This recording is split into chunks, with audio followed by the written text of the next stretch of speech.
ସାଙ୍ଗମାନେ episode start ହଉ ଆମ ମୁକ୍ତି ଆଦିକି ଆସିକି କହୁଛନ୍ତି ଏଇଟା ହଉଛି ତମ ପାଇଁ। ତାପରେ ଆମ ଆଦି କହୁଛନ୍ତି କିନ୍ତୁ ଏଟା କଣ? ତାପରେ ଆମ ମୁକ୍ତି କହୁଛନ୍ତି କଣ ତମର ମନେ ନାହିଁ? ମୁଁ ତମକୁ ଡିଲ୍ କ୍ୟାନସେଲ ବିଷୟରେ କହିଥିଲି ଥରୁଟିଏ।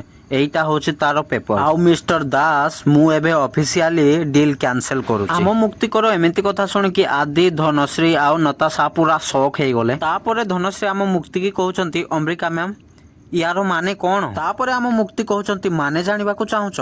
ତମେ ମାନେ ଏପର୍ଯ୍ୟନ୍ତ ଯାହା ମୋ ସହିତ ବିହେଭ୍ କରି ଆସିଛ, ଇନଫ୍ୟାକ୍ଟ ବର୍ତ୍ତମାନ ପର୍ଯ୍ୟନ୍ତ ଯାହା ମୋ ସହିତ କରି ଆସିଛ, ଏଇଟା ହଉଛି ତାର କର୍ମର ଫଳ। ତାପରେ ଆମ ମୁକ୍ତି ଆଦିକି କହୁଛନ୍ତି ମିଷ୍ଟର ଦାସ ସକାଳେ ମୁଁ ଯୋଉ ଆସିଥିଲି ପେପର ଧରିକି ଆସିଥିଲି, କିନ୍ତୁ ମିଷ୍ଟର ଦାସ ମୁଁ ଆସି ଏଠିକି ଦେଖିଲି ଯେ ତମେ ତମ ଉଡବି ୱାଇଫ ମୁକ୍ତିଙ୍କର ଡେଥ୍ ଆନିଭର୍ସରୀ କରୁଛ। ପ୍ରଥମେ ତ ଭାବୁଥିଲି ମୁଁ ଏ ଡିଲ୍ କ୍ୟାନସେଲ କରିବିନି, କିନ୍ତୁ ତମ ଉଡବି ୱାଇଫ ଯାହା ସବୁ କଲା ନା ମୋ ସହିତ ତାକୁ ମୁଁ ତ ଇଗ୍ନୋର ବିଲକୁଲ ବି କରିପାରିବିନି। ଆଉ ସାଙ୍ଗମାନେ ଆପଣମାନେ ଯଦି ଏଇଭଳିଆ ଭିଡ଼ିଓ ଦେଖିବା ପାଇଁ ଚାହୁଁଛନ୍ତି ଫଟାଫଟ ଚ୍ୟାନେଲକୁ ସବସ୍କ୍ରାଇବ କରିଦିଅନ୍ତୁ। ଆପଣମାନଙ୍କୁ ଏଇଭଳିଆ ଭିଡ଼ିଓ ଏଇ ଚ୍ୟାନେଲରେ ଦେଖିବାକୁ ମିଳିଯିବ।